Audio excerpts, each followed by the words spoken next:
In this video we are going to take another look at Deathwatch tournament results and whether they are living up to the so-called bottom tier reputation. This time it is the huge Atlantic City Open Super Major that took place earlier this month. First we are taking a closer look at the mentioned tournament and some numbers. In the second part of the video we will look at Deathwatch army lists that were being played and how they compare to what we have seen at previous tournaments. Then for the final part, I will offer my personal conclusions and a quick wrap up. Welcome to SwissHammer, your channel for modeling in Warhammer 40k. My name is Tammer and I will be guiding you through this video. In 9th edition, Deathwatch remains a bit of an enigma. Bad ITC battle dataset win rates, little top table success and even being rated as bottom tier by a popular news site, Deathwatch has nevertheless scored some impressive tournament results over these last few months. I have covered these results and lists in more detail in previous videos, the links are in the description. With this little introduction out of the way, let's have a look at the Atlantic City Open that took place mid-June. This was a big event with over 300 initial entries, out of which 255 actually played. Out of these 255 players, 63 played Space Marines, which is roughly 25% of all armies. Out of these 63 Space Marine players, 4 played Deathwatch, which brings them to slightly above 6% of the Space Marine chapters being present. This puts them at around the same level of representation as they had back at the Motor City Mayhem tournament that took place towards the end of April. The chapter that stands out the most by far here are the Dark Angels with 27%. This is about as high as the second and third most represented chapters combined, meaning that the Dark Angels, Blood Angels and Space Wolves cover the whole 50% of Space Marine attendance. After we've seen quite some White Scars success as of late, I'm a little surprised that their attendance was not that far above Deathwatch. With Space Marine attendance covered, moving on to the actual results. Worth mentioning here is that the lists submitted were pre-FAQ, meaning Drukhari had not yet received their nerf. Because of this, unsurprisingly, the top 8 ranks were as following. Drukhari on ranks 1 and 2, followed by Dark Angels on 3rd, then Tau on 4th. Surely at this point they need to be nerfed. Then Dark Angels again on rank 5. Rank 6 was mostly Drukhari, same for rank 7, and then Black Templars on 8. While Deathwatch didn't make it into the final 8 ranks, Jack Harpster managed to score an amazing rank 11, which was the 4th highest placed Space Marine army. Not too far behind, Jason Snigovsky scored rank 27, the 7th highest placed Space Marine army, which is an excellent result as well, given the huge number of Space Marine attendance. Unfortunately, the other 2 Deathwatch players didn't do so well, ending up on ranks 134 and 213. Speaking of Space Marine placements, while Drukhari certainly dominated the top spots, out of the first 40 ranks, 10 were Space Marines, 4 times Dark Angels, making a very strong appearance in this tournament, 2 times Ultramarines and Deathwatch, 1 time Space Wolves and 1 time Black Templars. Given the comparably low amount of Deathwatch players, having 2 of them placed this highly is an excellent sign. Without further delay, let's look at the matchups the 2 Deathwatch players faced. Jason Snigovsky played round 1 against Death Guard, which resulted in a draw, then round 2 a win against Drukhari, round 3 a win against Grey Knights, round 4 a loss against Drukhari, round 5 a win against the Golden Boys, and then round 6 yet another win against the Tau Empire. Overall, I would say that with double Drukhari, poor Jason certainly didn't have an easy ride. Jack Harpster faced the Orcs round 1 and 1, followed by Drukhari and another win, Tyranids round 3 and 1, then the only loss against the Custodes, then 2 more wins against Dark Angels and the Tau Empire. Looking at the Custodes list that dealt him the fatal blow, it had 3 Dreadnoughts and a Galedius tank. Given Jack's own list, that must have been quite the Walker parade. But without getting ahead of myself, let's first have a look at Jason's list. In a previous video covering the Motor City Mayhem tournament, we already looked at one of Jason's list, and I was of course curious about the changes he did compared to the list he ran back in April.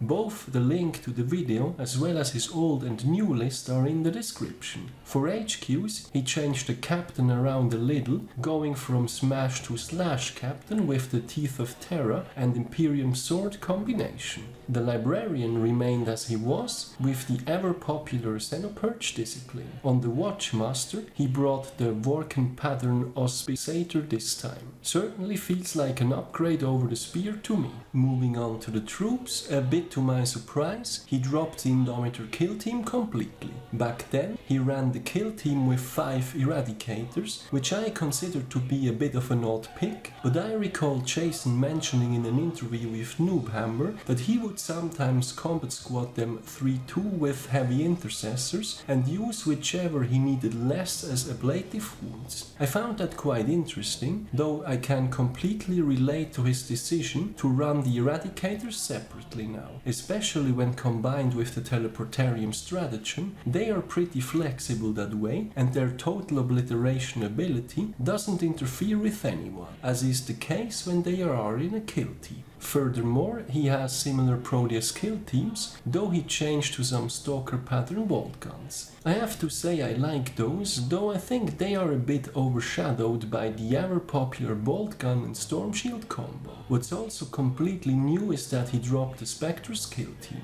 Back at the Motor City Mayhem tournament, he basically used this kill team to screen out his entire backfield by adding cheap Reavers to the infiltrators with their Deep Strike Denial bubble. This time he added in Cursor squads with the Haywire Mine instead. Personally, I used to run the mine in my Spectre's kill team as well. I always loved those. Given the mines, I would assume that he used them for their concealed positions ability this time, rather than any backfield tricks. Also still on the list are the double relic Contemptor Dreadnoughts with the twin Volkites. I recall how these guys created quite the hype back then, and they are still going strong to this day. He now also added a Redemptor, picking the heavy Onslaught Gatling Cannon over the otherwise quite commonly seen Plasma Incinerator. All in all, plenty of good stuff in that list, and it certainly seemed to work out well for him. Moving on to Jack Harpster's list, this one surprised me on so many levels. First of all, we have a lieutenant in Reaver armor with the Vorken pattern Auspicator. Lieutenants are not that commonly seen in Deathwatch armies, because we already get plenty of alternatives to wound rerolls, but this one can also use the Terror Troop stratagem to switch off OPSEC,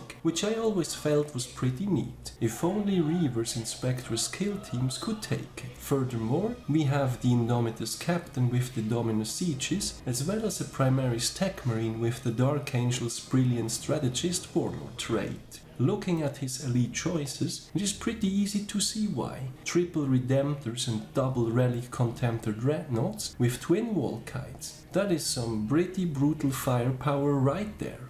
For troops, we also have an Incursor squad and then 3 identical Proteus kill teams. What we are seeing here is the infantry biker version, consisting out of 4 veteran bikers and the Vanguard veteran I frequently talk about on the channel. What is far more surprising though is that he puts shotguns on all of the Deathwatch veterans. As I was previously commenting on Jason's Stalker pattern bolt guns over the bolt gun and storm shield loadout, we are now seeing yet another uncommon loadout example. I have to admit that since they made the shotgun dual-handed in 9th edition, I pretty much dismissed the idea of taking it. But looking at its profile once again, it is assault, has its own variant of a flamer, and overall seems well worth a try. Given that he ran 3 combat squads of them and scored so well, I would say they must have worked out for him in one way or another. Even though the other 2 Deathwatch players scored fairly low, I want to quickly go through their lists anyway, in order to see what they did differently from Jason and Jack.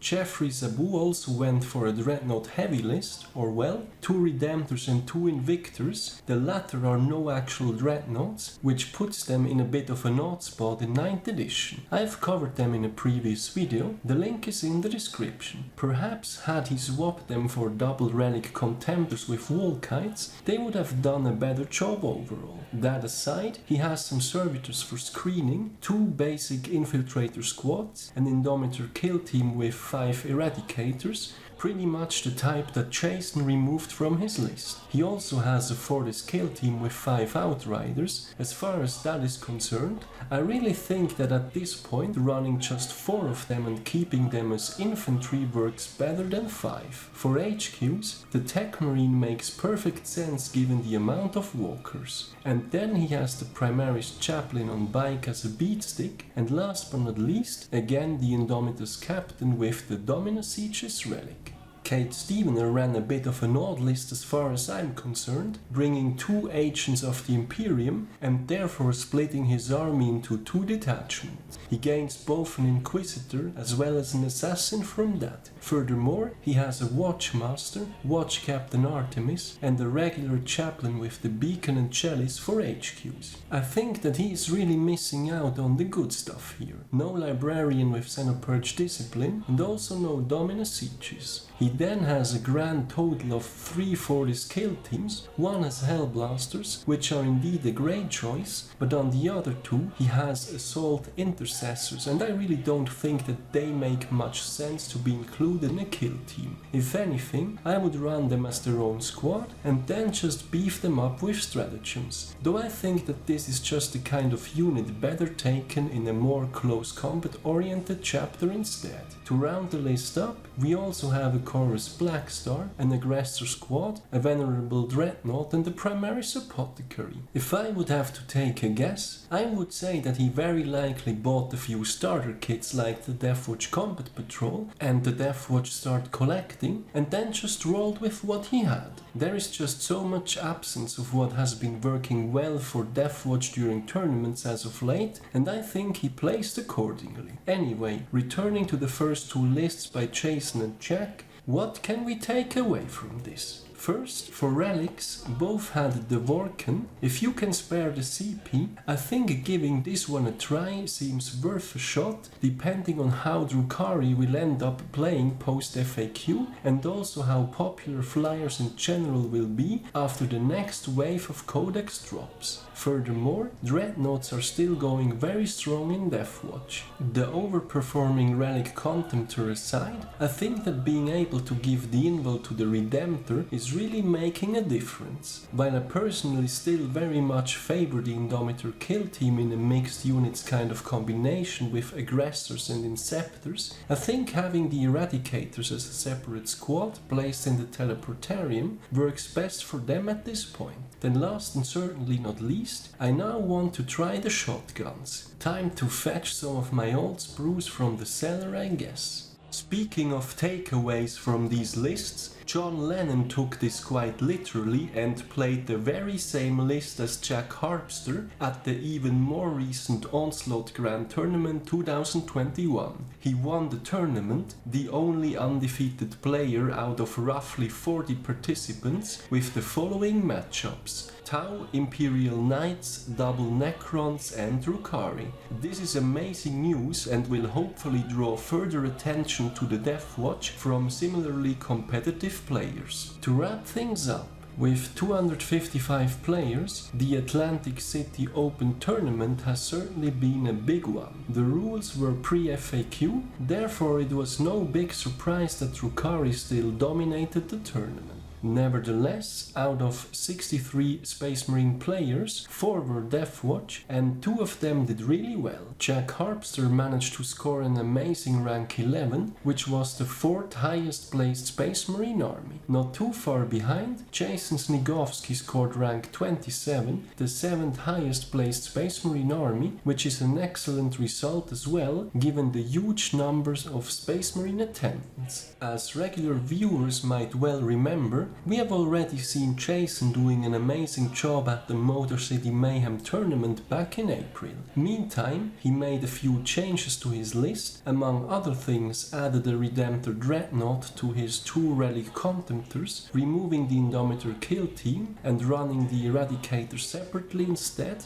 exchanging his Spectre's kill team with Infiltrators and cheap Reavers for Incursors, and lastly, bringing some Stalker pattern bolt guns along. On the other hand, Jack played a Dreadnought heavy list with triple Redemptors and double Relic Contemptors, supported by a Tech Marine. He also played the popular infantry veteran bikers. What's perhaps a bit more surprising is that he put shotguns on the Deathwatch veterans and also brought the Reaver Lieutenant along. Another thing that stands out is that both brought the Worken Pattern Auspicator relic along. Overall, my key takeaways are the relic I just mentioned, Dreadnought still doing amazing for Deathwatch, running Eradicators as their separate squad, as well as perhaps giving shotguns a try. This is really the kind of weapon that seems to have been overlooked so far, and Jack brought the whole 15 of them. All in all, I think that having Deathwatch end up on rank 11 and 27 on such a big event is amazing, and it is hopefully a sign that sooner rather than later they will make frequent appearances within the top 5. Are we finally on the way to shaking off the bottom tier reputation for good?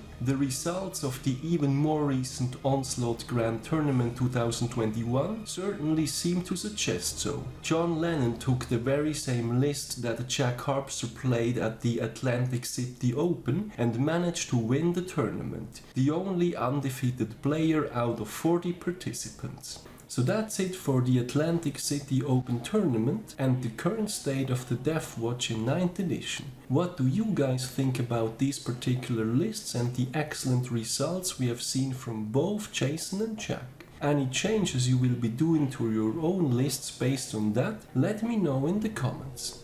Finally, I would also like to mention that there is a SwissHammer Facebook page where I will be posting links to my videos as well as articles I find of interest. I do read a lot about the hobby, but not all of it will always end up as its own video. I look forward to seeing you there as well. I do also have a Patreon page. If you like my content, any additional support is greatly appreciated as it helps me invest into future videos. As always, thank you very much for watching, guys. Your continued support is greatly appreciated. I hope you have been enjoying this video. Give me a thumbs up if you did, and don't forget to subscribe if you haven't done so already. Thanks again and see you next time.